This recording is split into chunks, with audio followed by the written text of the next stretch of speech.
What is up, y'all? Mike here, 5 minutes late for the UFC Edmonton breakdown. About to go over, what I feel like about this card, my picks, some early betting leans, and just chop it up about the fights that I like most, even the ones I don't like as much. I'm always here for the fights. That's what I do. I'm here for the fights. I love talking about them. Love interacting with the chat. Usually it's Mike versus Nick. We get a little debate going here and there, but Nick is out this week. He is getting some rest. Got a little concussion. He was out there competing. So it'll just be me today. And I'm going to start it off here strong. Dodgers just won the Super Bowl. Dodgers just won the World Series, by the way. Shocking 8th World Series win. Los Angeles stuns the Yankees in Game 5 with largest comeback to clinch a World Series of all time. I'm shook. That's why I called it a Super Bowl. My homies who like the Yankees are shook.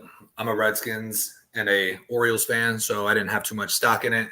Aside from that, I don't like the Yankees. I just had to put that out there. Because it just happened, and I'm still it was crazy as hell for anyone who's watching baseball. But for UFC Edmonton, I'm going to just jump right into it. We got the first fight of the night. We got Jamie Lynn Horth and Ivana Petrovic. This one for me, if I'm talking about betting, it's a stay-away fight. We got 34-year-old Jamie Lynn Horth versus Ivana Petrovic, 30 years old, 7-1, 6-1. Not too much of a discrepancy in the height. 4-inch reach advantage for Ivana. This is a tough one. I don't know what I'm going to do. First fight of the card, we got a women's fight. Ivana Petrovic subbed Liang Na in her last fight. That's not anything crazy to me, although I do think Liang Na is a first-round danger to, most people. She did lose to Luana Carolina, Ivana Petrovic. I don't know. Jamie Lynn Horth is pretty decent. She recently lost to Veronica Hardy. She beat Haley Cowan. You know what? Actually, I'm going to assume – let me pull up the odds here. I'm going to assume that Lynn Horth is a favorite. Sorry. So I'm going to go with Ivana Petrovic, plus 180 underdog. Ivana Petrovic, just because why not? My boy Nick, he has a theory, and it's a science project that he partakes in, and that is to bet on the first women's underdog fight of the night. So first women's fight of the night, I'm taking the dog. Ivana Petrovic, over 2.5, minus 445. They think this one's going the distance. So I would be inclined to agree. I don't think either of them have that much finishing upside. But I will say this. I'm not betting on this fight. But if I were, I'll take a shot at the dog. Give me Ivana Petrovic, plus 180, most likely by decision. Next fight, we actually have a low-key banger. Let me make sure I'm getting my orders correctly. I do like Chad and Helliger versus Cody Gibson. Both of these guys are 37 years old. Cody Gibson's a bit taller. He has a 7.5-inch reach advantage. I wanted to pick Chad and Helliger in this fight because he's Canadian, but I'm partial to Cody Gibson. I think he's a banger. I think Cody Gibson, he's solid in the striking department. Pretty, decent wrestling for, the level of competition that he's facing in Chad and Helliger. He's good submission game. Both of them have a relatively good grappling game. To me, it's kind of an even fight, except for I give physicality advantages to Cody Gibson. I think he's a dog. They're both dogs, though. Chad and Helliger is tough, man. The way he was able to get past, I believe it was Charalampos Gregorio, who I don't necessarily rate too highly. I'm not the biggest fan of him in terms of, how good is this guy? Charalampos 8-5. He got a quick knockout over Cameron Smotherman in his Dana White's Contender Series fight. I felt like that was a fluke, but I don't like to use the term fluke too often. So yeah, he got a good knockout there. Chad Anheliger was able to tire him out and just outdog him on the feet and in the wrestling as well. So this fight's tough. I haven't even looked at the odds for the card yet, so I'm going to be surprised if anybody's watching with me. We'll be surprised together. Chad Anheliger, plus 160. Cody Gibson, minus 192. The over 2.5 is sitting at minus 220. I'd be inclined to say that this fight probably goes to the decision, but at the same time, Cody Gibson does have a lot of, if I'm not mistaken, Cody Gibson does have 7 knockouts, 5 submissions, 8 decisions. Mm, he went the distance with Miles Johns, which is moderately impressive. He hasn't been finished too often. Cody Gibson's been subbed 4 times, actually. So we got Cody Gibson's been subbed 4 times. Chad Anheliger's been subbed 6 times. So, you know what? I'm going to take Cody Gibson by submission in this fight. I like Anheliger. I think he's tough. But at the end of the day, I feel like if I were to put my money on it, I'm banking on Cody Gibson is the better fighter here. So give me Cody Gibson over Chad Anheliger. I think that's going to be a fun fight, though. 2 older guys, two experienced vets getting in there, getting active. So, yeah, give me that. Give me Cody Gibson.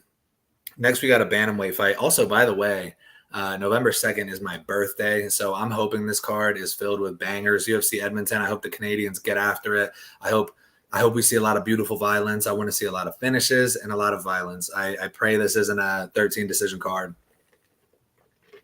Next up, we got bantamweights, Serhi City and Garrett Armfield. This one, I don't want to say confident, but I feel pretty confident in Serhi City here. I think he's good enough at range. He'll be able to keep Garrett Armfield at bay. Although Garrett Armfield is a good boxer, I do think that Serhi City has higher finishing upside. I want to say higher finishing upside. Garrett Armfield's good. He went toe-to-toe with Brad Katona. I was tripping out on that fight. I thought he lost that fight to Katona, but it was 30-27 in favor of Armfield, I believe, on the scorecards. So 10-4 versus 10-2. Garrett Armfield put up a decent fight against Brady Heastan. However, Brady Heastan is a tenacious wrestler with crazy grappling danger as well. So I don't know. Serhi City, he recently lost that. I think it was a split decision to Ramon Taveras. Ramon Taveras is good, and I like his striking, but I'm not going to lie. I thought Serhi City took round 2 and round 3 in that fight. He got bloodied up bad in the first round, and I feel like, regardless of his effective striking and damage and control after the first round, they weren't able to stop the bleeding. So Serhi City's just leaking all through rounds 2 and 3, and I guess that was enough to win the decision for Ramon Taveras. I think it's going to be a fun fight, though. Garrett Armfield's a dog. He's willing to strike. He's willing to engage. Oh, lost me. Hopefully we don't have any Wi-Fi issues here. Everything should be good to go. Next fight, Serhi City. I'm going to say decision. Let me check and see if Garrett Armfield has been finished. They're both 28 years old. Serhi City has a 4-inch height advantage, and they're pretty similar on reach. Garrett Armfield, have you been finished? He only has 4 losses. He got finished by Brady Heastand as 1. Let me see how many other times he's been finished here. I want to see. What are we looking at? I know. I'm pretty sure David Onama got him too. So he got submitted 3 times. Brady Heastand, David Onama, and Mateo Alejandro Vogel. Rear naked choke, triangle choke, rear naked choke. If I'm not mistaken, Serhi City's not that much of a grappling threat. Let me make sure he has 1 submission, but on the other end, he does have 7 knockout victories. His only submission came a long time ago. 2021, BFL 68, Battlefield Fight League. So I'm not, if I'm making a pick here, probably going to take Serhi City 29-28 decision, but I would not be surprised if City wins by knockout. That would be electrifying for the fans. He is repping Canada, so I'm going to lean with the Canadian on this one. So I think that puts me at, I've gone Canadian picks 1 and 2 so far. Horth and Anheliger losing, Saidi to win a decision. Next fight, we got Alexander Romanov versus Rodrigo Nascimento. Now I'm like, Nick, bro. My pronunciation game is weak. We're going Alexander Romanov versus Rodrigo Nascimento.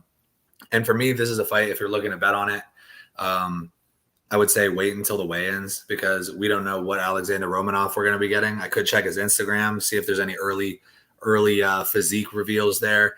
But I feel like depending on how this fight goes, or how this fight week goes, how his weight cut goes. If we see Alexander Romanov come in here at 264 pounds, looking out of shape, looking obese, I feel like it's going to favor Nascimento.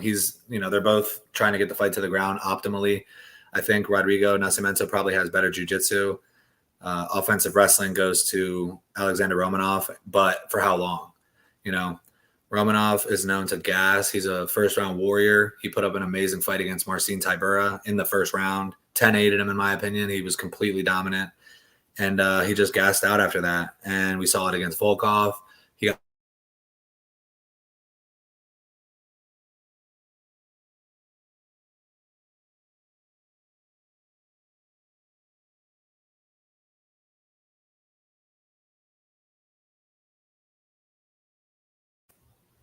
okay. Video's back. All right, that's sussing me out a little bit. So I'm saying I lost my train of thought there with the video going out. Rodrigo Nascimento went to decision with Dontel Mays, Ilir Latifi, Tanner Bozier. Tanner Bozier's a bit of a concern. He got finished by Chris Dawkins, submitted Dontel Mays. I think I'm probably going to go. It's a first rounder bust, a la Nick. If we do get to the live portion of the fight, if we get out of round one, let's say Alex Romanov is dominating the first round and you're looking to bet live, I would take Rodrigo Nascimento if he doesn't get finished in the first round after getting ragdolled. However, I'm probably going to take Rodrigo Nascimento at this point. I feel like anybody who's willing to put money on Romanov is a crazy person, just based on the fluctuations we've seen. I remember there was a time where Alexander Romanov looked like he was going to be a problem, dude. We have Alex Romanov with the forearm chokes just running through people. And then, he hit Marcin Tybura. He wasn't able to withstand a 3-round fight. I mean, he did. He made it to the cards, but once he found higher level opposition and he wasn't able to finish them early, he inevitably gassed and wasn't able to hold up his end of the deal for the rest of the fight. Check out the odds for this fight. I believe Romanov is an underdog. Okay, so the lines on DraftKings are locked. So we have Alexander Romanov, Rodrigo Nascimento.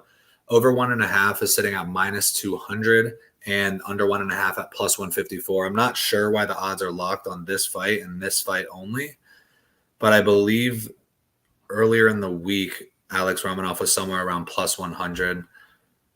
Yeah, that's interesting. I wonder if this fight got canceled. I don't think it did. I feel like I would have heard something.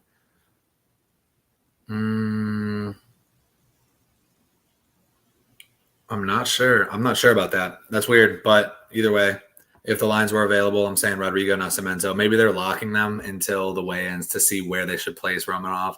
Catch him coming in chunky. He's going to be a +280. But we'll see what happens there. Next fight is actually a banger at featherweight. We got Jack Shore and Yusuf Zalal.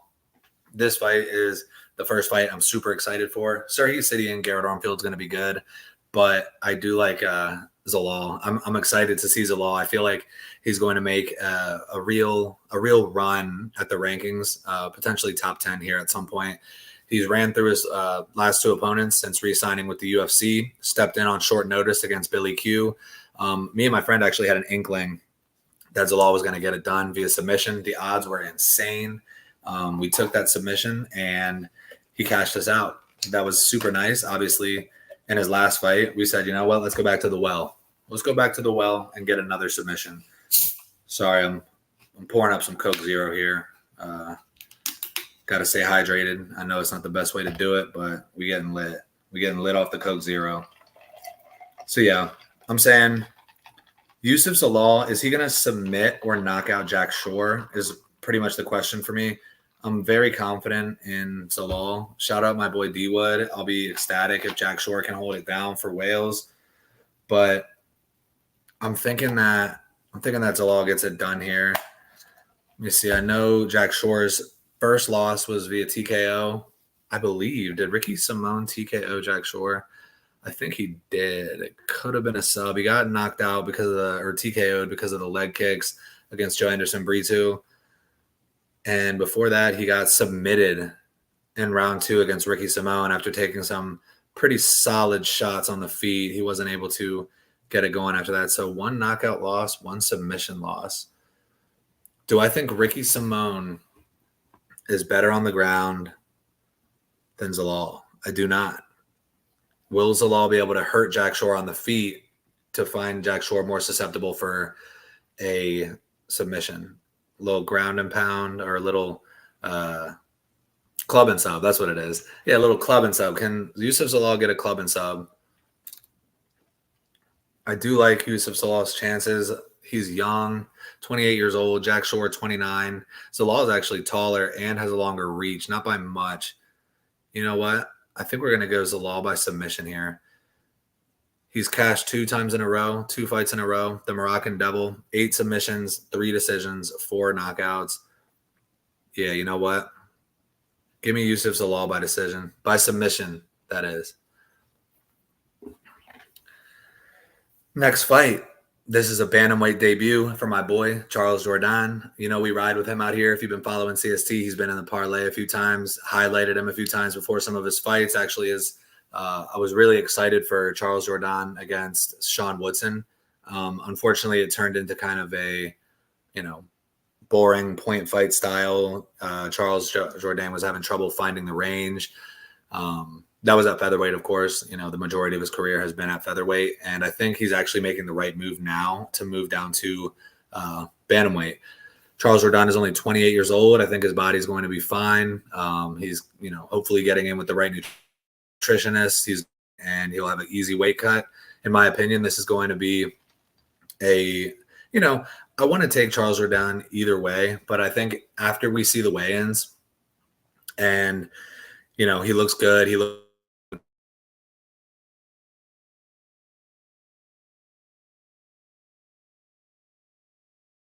Bro, what is going on with this camera?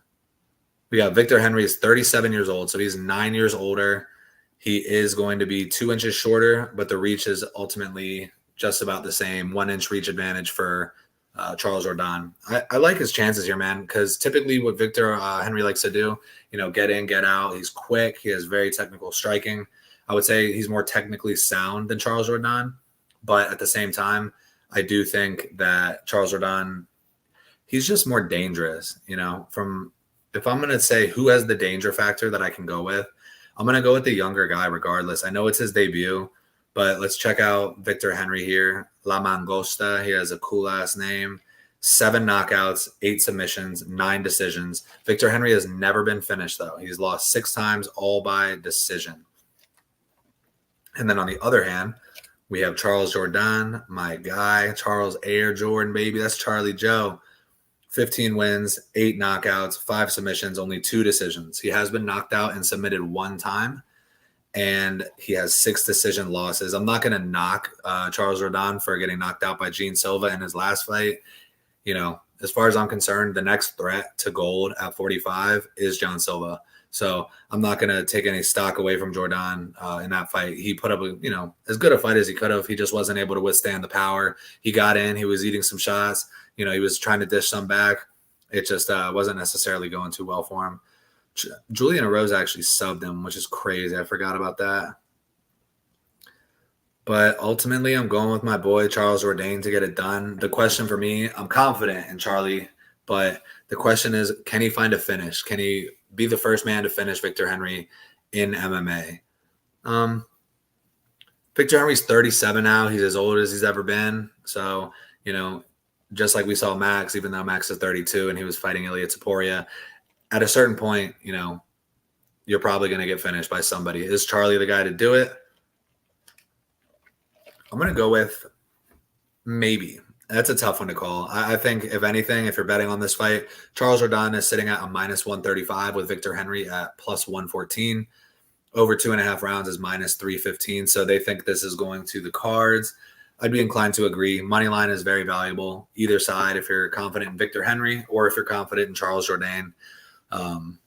Either way, I think that's a super valuable money line play, debating or depending on what side that you're taking. Either one's proper. Charles Jourdain will probably go in my parlay. I'll throw a parlay in at the end of some spots I like. Next, we got our second women's fight, and this one's actually a banger. I like this fight a lot. We got Ariel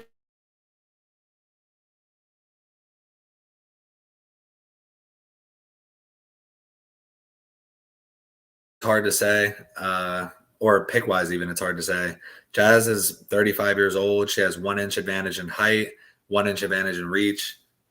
She's obviously going to look to use her wrestling. I don't think she wants to. I mean, she's tough. Jasmine Jazz the Vicious, she's, as we've seen, she's willing to strike. She has decent power. She's not very fast. She's a little bit slow, but she's committed to, landing heavy shots to engage in her wrestling. So she'll throw some thudding shots on the feet and then she'll take it down to the ground. She's had some really, really solid success inside the UFC. She, pretty much put it on Miranda Maverick, and that's an impressive win to me. I think Miranda Maverick is solid. I like the way that she was able to control her and pretty much beat her all around the entire fight, took her to a decision. That performance alone, I know MMA math, you don't want to, engage too much in that and use it to decide your fights for you. But Jasmine Jazz the Vicious has the wrestling upside. I think that she'll be able to withstand the barrage on the feet until she's able to implement her game plan, which is ultimately to get this fight to the mat. I want to pick Lipsky. She's younger, but she's fighting in Jazz's backyard. And I think Jasmine Jazz the Vicious, has a pretty good shot here at winning a decision, probably 30-27. Ariane Lipsky is sitting at plus 185. Jasmine Jazz the Vicious, minus 225. Over 2.5 is minus 300. So I don't know. I don't know if either of these girls, if anyone's going to finish the fight, it's going to be Lipsky. But at the same time, how is she going to finish it?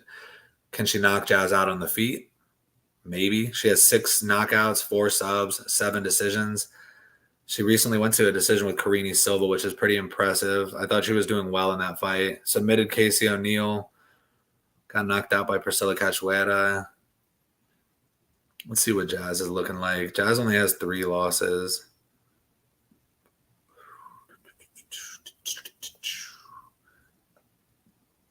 Soon I'm going to have 2 screens, so I can have the second screen sitting right here, so I don't have to look down. But, Jazz has only lost 3 times, all by decision. She lost to Tracy Cortez, Natalia Silva, which is actually pretty impressive as well. And then she did go to a split decision with Elise Reed 4 years ago in CFFC. Elise Reed isn't horrible. I feel like she has good defensive wrestling. 11 wins for Jazz, 7 come by decision, 2 by sub, and 2 by knockout. If I'm going to have to go for as safe as I could possibly pick, we're going Jasmine Jazz the Vicious by decision whenever that line does come out. Actually, that line is out. Jazz by decision sitting at minus 110. So if you're confident in Jazz, I would feel confident that her best path to victory is not going to be knockout or submission unless she can get some sort of crucifix position and rain down shots on Lipsky, or if she can get Lipsky bellied out, then maybe I could see a TKO finish. But, minus 225 money line, and then you got minus 110 for decision. If you're confident in Jazz, I feel like decision's a safe play as well. But I am nervous. About Ariane Lipsky, I got to say. Something about this fight. I know Jazz, especially in Canada, she does well, but I'm nervous about this one. I'm excited. And then to round out the prelims, we got a slight banger. 36-year-old versus 38-year-old. We got Eamon Zahabi and Pedro Munoz. Pedro Munoz, 5'5". Eamon Zahabi, 5'7". Zahabi has a 3.5-inch reach advantage as well. Zahabi kind of fraud checked Javid Bashrat in his last fight. So, I think that's a pretty solid win. Javid Bashrat was looking pretty good, technically sound, striking, wrestling defense. Striking defense is usually pretty good too. He was finding himself getting caught from Eamon Zahabi. He was getting hit by some bombs.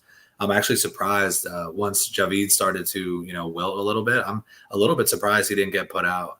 Eamon Zahabi has power in his hands. He's a bit of a slow starter. I feel like he doesn't necessarily I don't think Pedro is going to find himself getting rushed and overwhelmed by strikes, but I do think Zahabi throws with power. The only thing is Pedro Munoz doesn't get finished. He is old, but Zahabi's not young either. Actually, I want to see the lines on this fight. I'm excited because I haven't looked at any of the betting lines here. We got What are we looking at? Pedro Munoz is a plus 100 underdog. Over 2.5, minus 475. The odds makers think that this is 100% going to a decision. Oh my gosh. Pedro Munoz as an underdog. Now that's interesting. I'm going to go with Pedro Munoz. I picked Pedro Munoz over Kyler Phillips in his last fight, and I could not believe what I was seeing from Kyler Phillips. He looked amazing. I thought Pedro was going to be able to find a finish, honestly. And Kyler Phillips looked incredible against Pedro. As we saw last time out, Kyler Phillips has some things he needs to work on. He went with a wrestling-heavy game plan against Rob Font. Wasn't able to find a finish. Ultimately gassed out, lost the decision. Rob Font's a great boxer. Pedro Munoz, he's no slouch. Pedro Munoz is proper. He's a good fighter. I like him all around. Amin Zahabi worries me because of how well he's done recently, but same time, there's not much of an age difference. If Amin Zahabi was an up-and-coming 28-year-old prospect, I'm probably going with the young guy. But how am I about to pick Pedro Munoz over Kyler Phillips and then pick Amin Zahabi over Pedro? So with that being said, I'm probably going Pedro Munoz by decision here. I think the lines just dropped for that as well, actually. So if we're going Pedro Munoz by decision, that's sitting at plus 165. They have Amin Zahabi by decision at plus 110. So, that makes sense ultimately. Yeah, Pedro Munoz plus 100. That's a sneaky prop. I'm not going to lie. I like that. I like that a lot. Pedro Munoz. And I said sneaky prop. By prop, I mean the decision at plus 165. I don't know if either of these guys are getting finished. And the main card we have is 1, 2, 3, 4, 5, 6 fights. This is going to be a banger. I'm excited for this card, man. Especially because it's my birthday. The last time my birthday fell on a Saturday, I can't even remember. I mean, it could have been 3 years ago. But as far as I'm concerned, it's been a decade. So I'm super excited to have fights for the weekend. On my birthday, I'm going to get some good food, watch the fights with my mama. It's going to be a nice switch up from the usual Saturday. So I'm excited. I'm trying to get amped up talking about it. I just had a long-ass work shift. Some bullshit happened with some guests, to say the least. It was ridiculous. Got home late, tired, had to throw on the Commanders jersey, 6-2. What's up, JD5? Opening up the main card, we have a welterweight bout between Mike Malott and Trevin Giles. Trevin Giles is a solid fighter, pretty well-rounded. He's a gatekeeper. I think that's a appropriate term for him. He has recently come down to welterweight. He's a couple fights there. He recently got finished by Carlos Prates in a fight that he was actually looking really, solid. So probably if I'm going to envision this fight going anyway, it's probably going to be similar to Carlos Prates and Trevin Giles. And I think Trevin is going to, have success. He's going to, look good until he doesn't.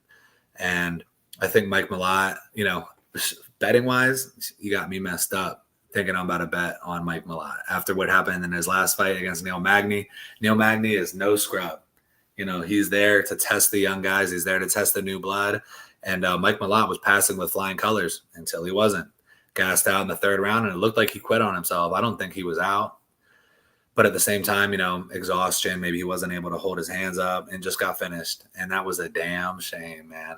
Every single Canadian man lost on the last Canada card. So that is cause for concern. Canadian fighters are down bad right now. I don't know, man. Trevin Giles is not terrible. They're both 32 years old. Trevin Giles has a 1-inch advantage in reach. Mike Malott has a 1-inch advantage in height. I mean, I'm almost inclined to pick Trevin Giles here. Mike Malott is very good at being the hammer, but from what I saw in his fight against Magny, he's not very good at being the nail. And that was in round 3. I don't think Trevin Giles would beat Neil Magny. If I had to take a guess, I'm probably picking Neil Magny in that fight. But it's not like Giles is some old man. He's 32 years old, the same as Mike Malott. And what they're doing here is they're giving Mike Malott an opportunity. Like, this is the guy that you need to beat. Like, this is the guy that elite fighters beat. He already failed the first test with Neil Magny. And now they're like, here's another guy that the elite guys beat.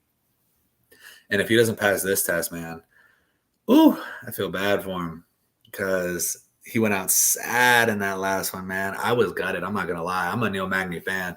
But seeing Mike Malott putting on that pressure and successfully performing against him in front of his home crowd to just ending up throwing away the fight right at the end. That really hurts. I'm sure he's, gone back to the lab. He's improved. He's a minus 270 favorite, while Trevin Giles is sitting at plus 220. The over 1.5 is minus 155, with under 1.5 at plus 120. So it looks like, if I'm taking a guess, the odds makers think that this fight could end inside the distance, which makes sense because Mike Malott can finish a fight. They're posting him as the favorite. I wouldn't be surprised. I would not be surprised if Trevin Giles finds a way to win this fight. They got Mike Malott by sub at plus 215. They're saying Mike Malott by submission is the most likely outcome in this fight based on the odds. And it looks like they have Trevin Giles by decision at plus 450 is the most likely outcome if Trevin Giles was to win, according to the odds makers. I think I obviously have to pick Mike Malott here, but I would be careful. Be wary. Cuidado. Be careful putting him in a parlay because he could go out there and just not live up to the expectations again. That's pretty much where I'm at. I mean, Mike Malott's cool. I like watching him fight. When he throws with intentions. He's good on the ground. He's obviously very physically strong, but, Trevin Giles was putting it on Prates. I remember I told my boys, Prates is the lock of the night, bro. And then it was looking like he was getting his ass kicked. I'm like, fuck, man, I'm an idiot. I told all my friends to bet on this guy. And then boom, one moment, Trevin Giles is out of there. Actually, let me see how many times he's been finished in his career. Let me see. We're going to hop in. Trevin, the problem, Giles. He has been submitted 3 times. He has been knocked out 3 times. 6 losses, all come by finish.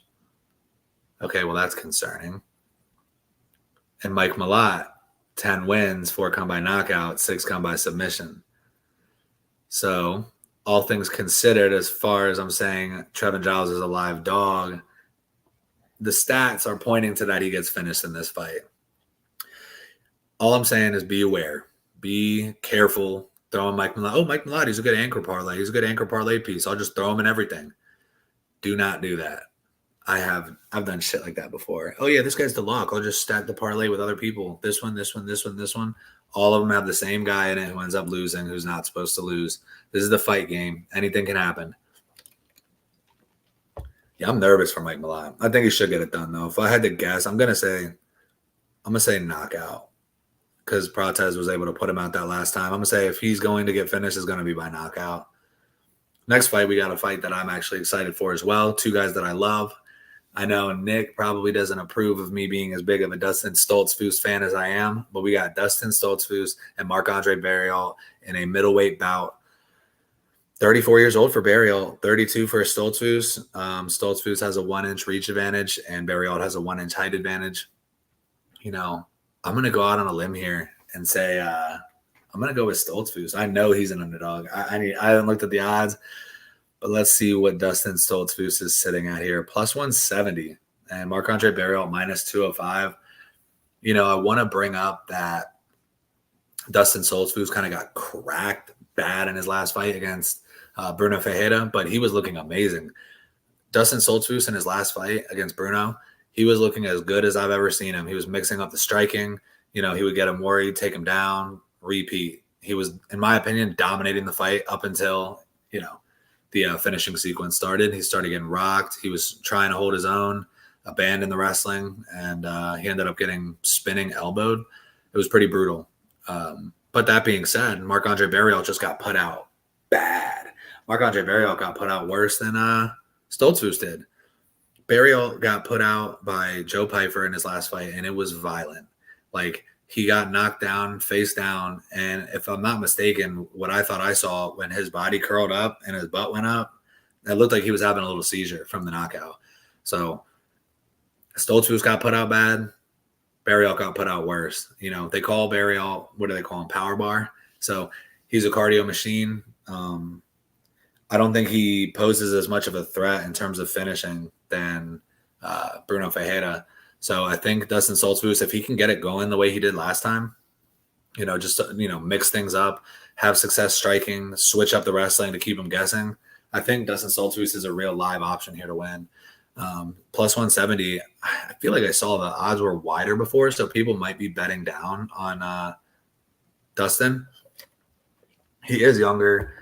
Probably, he got knocked out bad by a boost, but this is a close fight, man.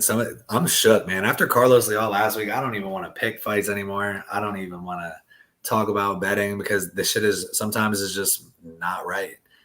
The right winner doesn't always win. So if we see a close decision, Stoltzfus, let's say I'm like, oh, it was close. All 3 rounds were close, but it seemed like Stoltzfus had the edge. And then you see 30-27 for Marc-Andre Barrial in Canada. It wouldn't surprise me. I'm getting very my patience is wearing thin with the judging scoring criteria. What I should do, and I'm going to do, is make a video about the scoring criteria and how it needs to change, because there has to be a consistent criteria. I always say it. The only thing consistent is the inconsistencies and the scoring criteria. And it's a damn shame. Either way, I'll move on. We got a light heavyweight match. Caio Machado is coming down from heavyweight. He's going to be sitting at 205 this week. We'll see what happens during the weigh-ins, but we got Caio Machado versus Brenton Ibero. Plain and simple for me, Caio Machado is going to get knocked out. Let's say first-round knockout for Brenton Ibero. 30 years old for Machado, 28 for Ibero. 1-inch reach advantage or 3-inch reach advantage for Ibero. Caio Machado is an inch taller. Caio Machado hasn't been too impressive to me. I could say maybe he has the strength advantage, but at the same time, he's going down. He's going to be 205 pounds. They're weighing in at the same weight. I know from what I've seen, Brenton Ibero throws the more – what does he throw? The more deadly shots, I want to say. He's gone out and gotten, flattened a few times. So he's susceptible to being finished. Is Caio Machado that much of a finisher? From what he's shown in the UFC so far against Mick Parkin and Dontel Mays, it looks like he gets tired. Wasn't able to finish either of those guys. Those guys are bigger and stronger, yes, but they're also a bit slower. And I don't know if they have as much pop on the shot in terms of like quick, explosive maneuvers. Machado does have 4 wins by knockout, 2 by decision, 2 by submission. He's only lost by decision. He has 3 losses, all 3 by decision. On the other hand, Brenton Ibero, 15 wins, 9 are knockouts, 6 are submissions, and then he has 3 knockout losses, 2 submission losses, and 2 decision losses. I mean,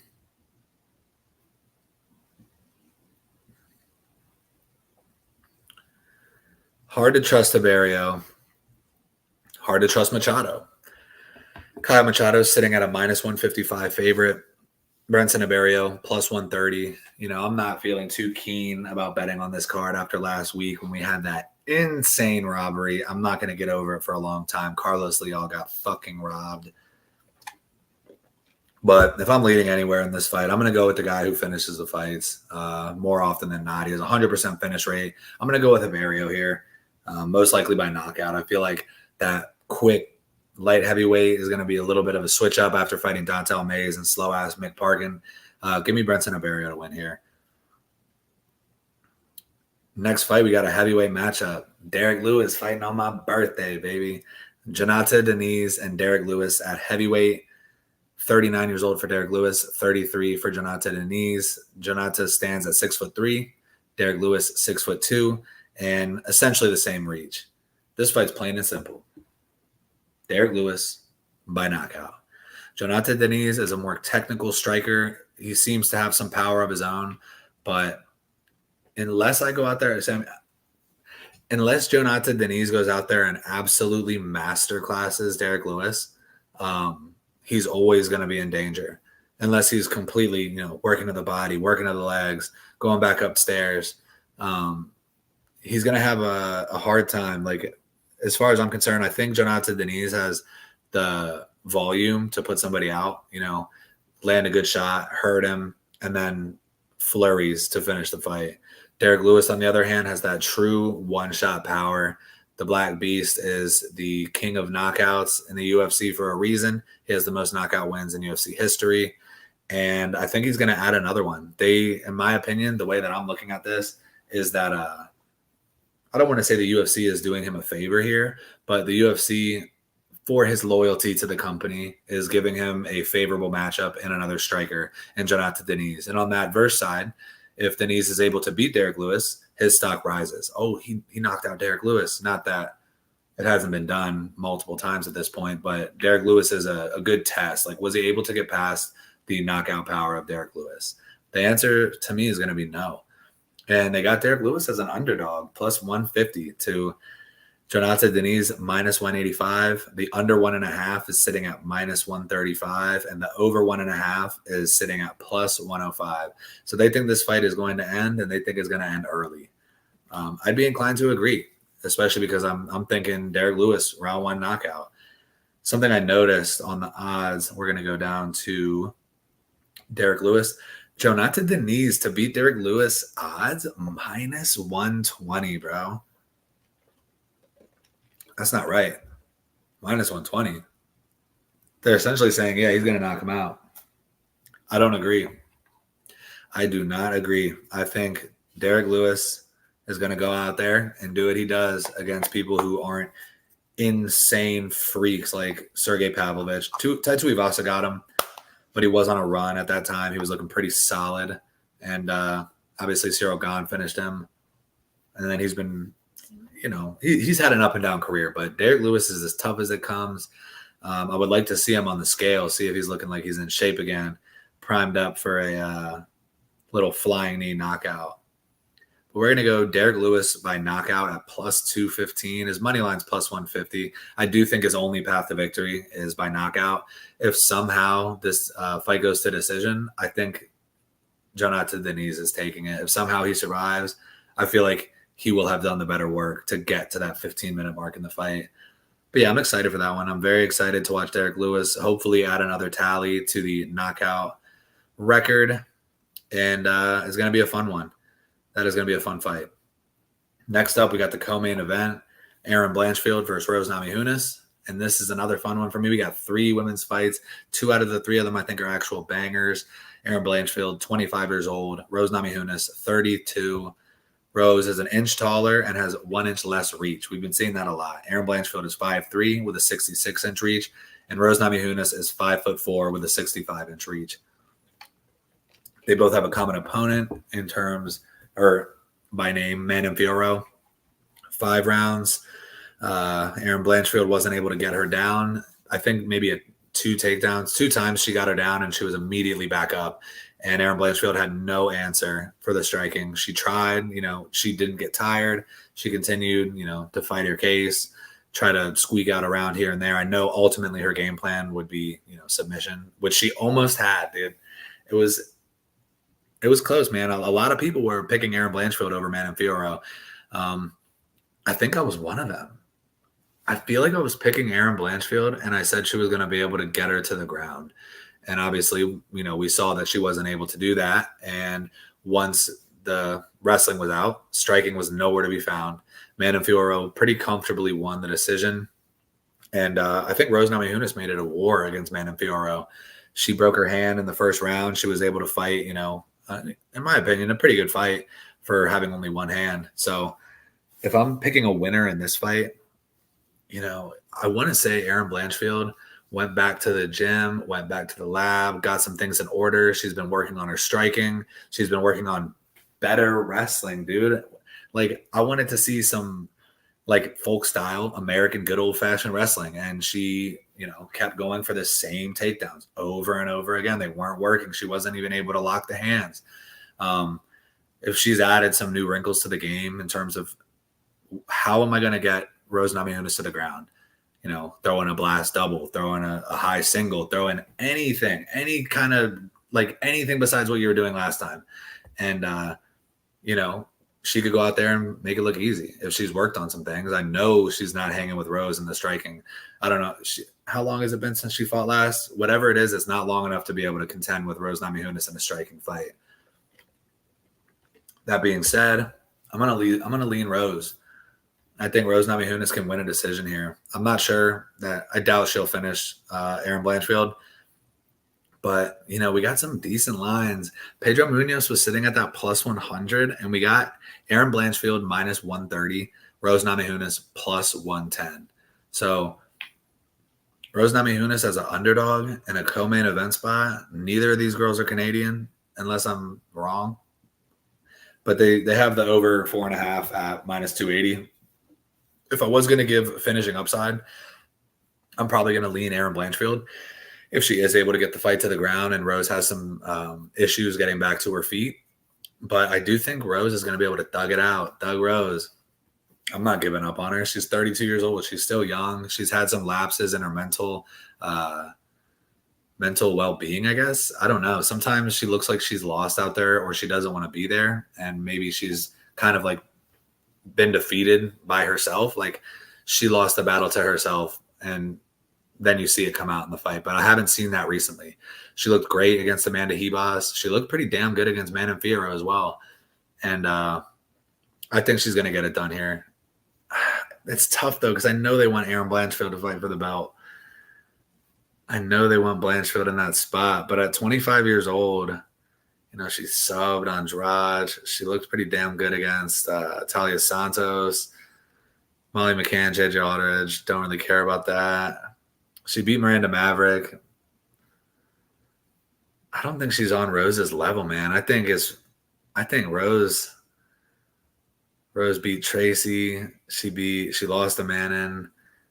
Carla.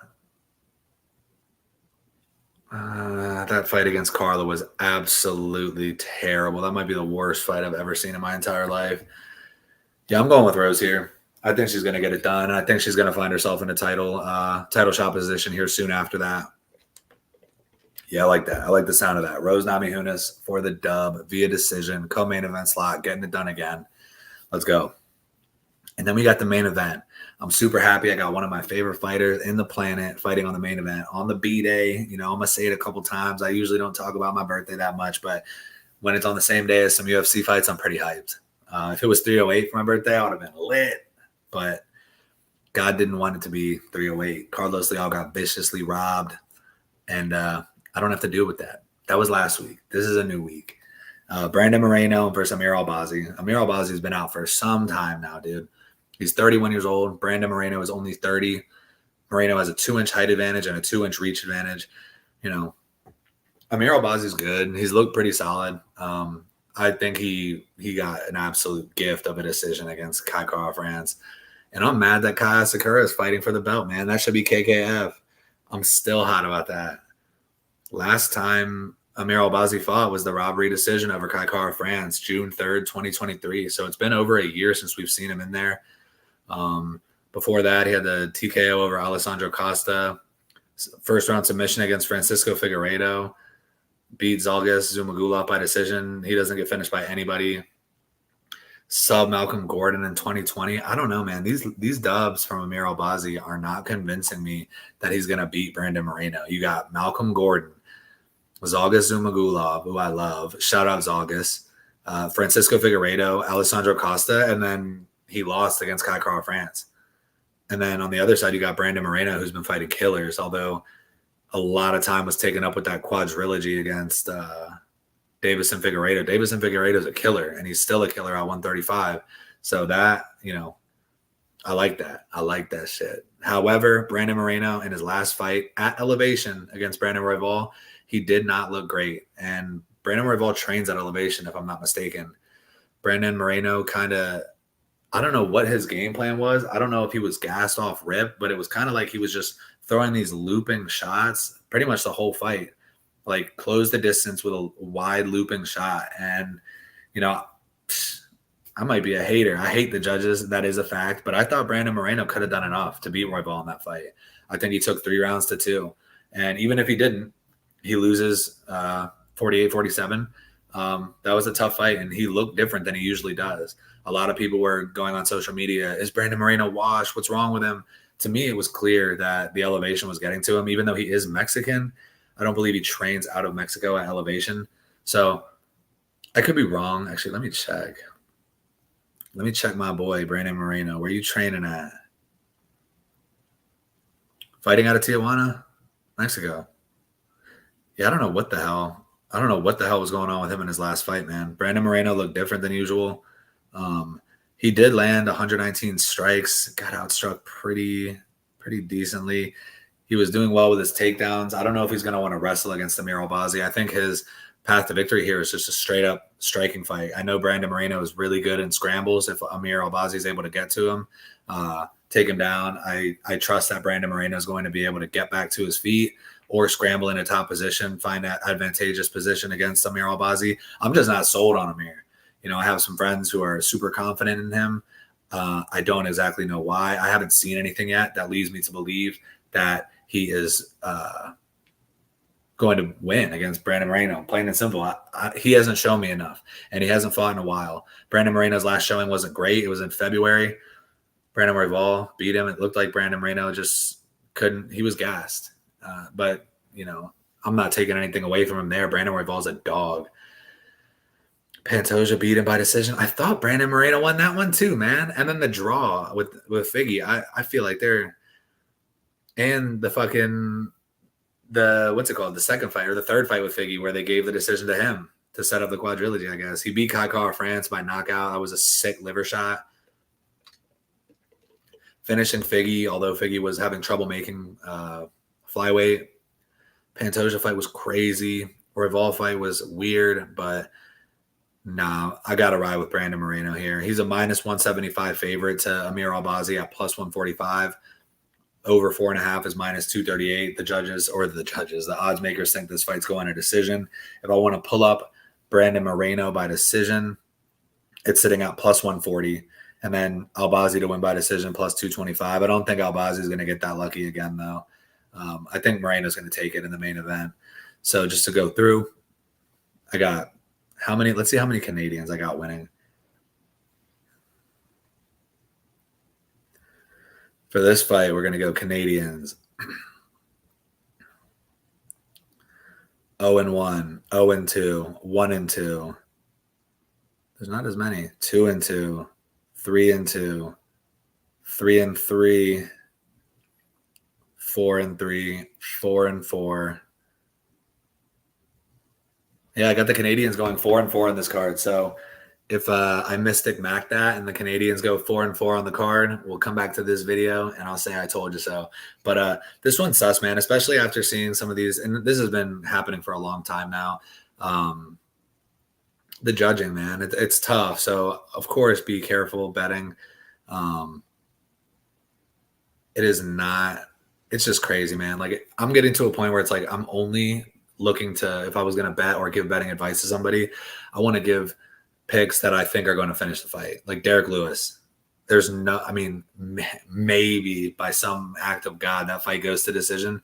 But I'm thinking that ends inside the distance. And, you know, Derek Lewis is an underdog. Plus 150, there's a lot of value there because I know that shit's not going to the judges' scorecard, so they can't cook it the way that they want to. If I'm going to make it off the top parlay, honestly, I feel like you could go Brandon Moreno, Rose Namajunas, and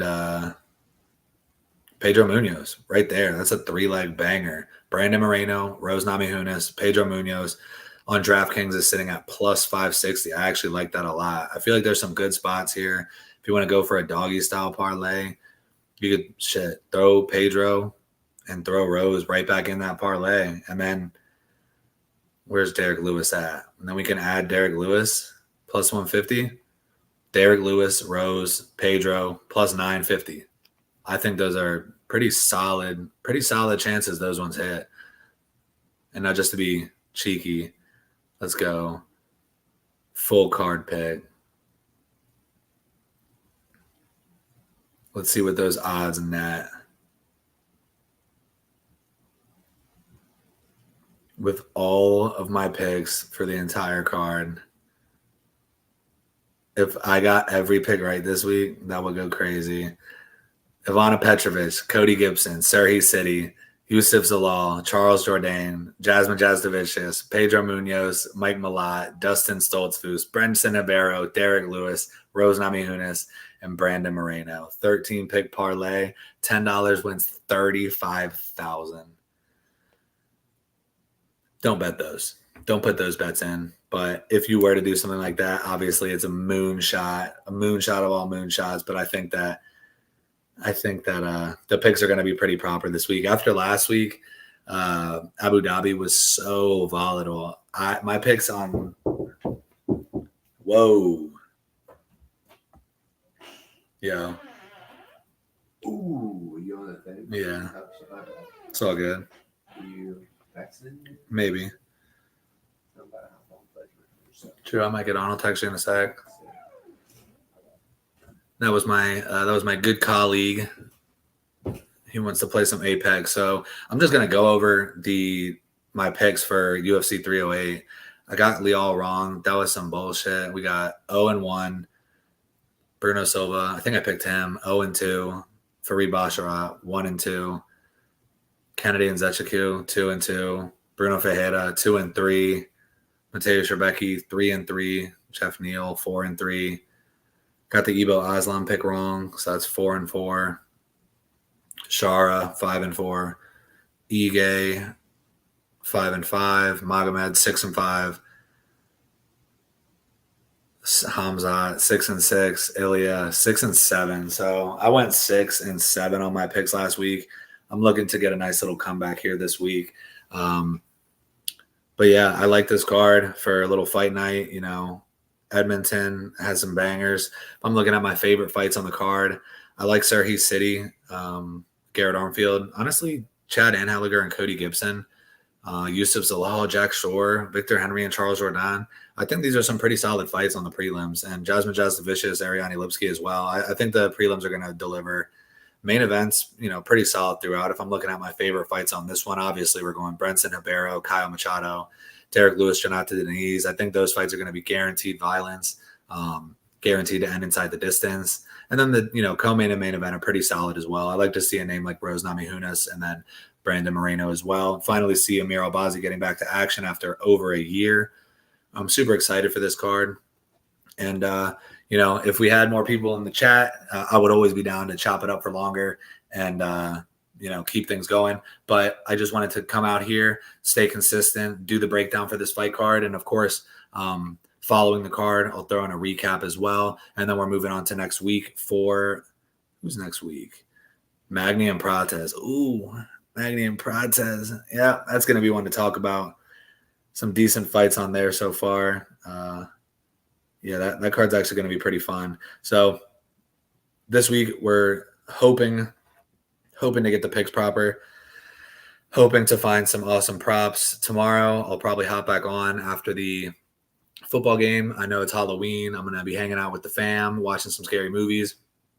But if I'm home in time, I'll hop on for another live, go through my favorite props of the week, pick out a prop from each fight that I think is the most realistic to happen, and we're going to get after it. Fights this weekend are going to be fun. The morale is high. We got Dia de los Muertos. We got Halloween, my birthday. It's going to be a party this weekend. So I'm looking forward to these fights. Everybody make sure that you bet responsibly, do your own research, and most importantly, have fun, y'all. Let's get it.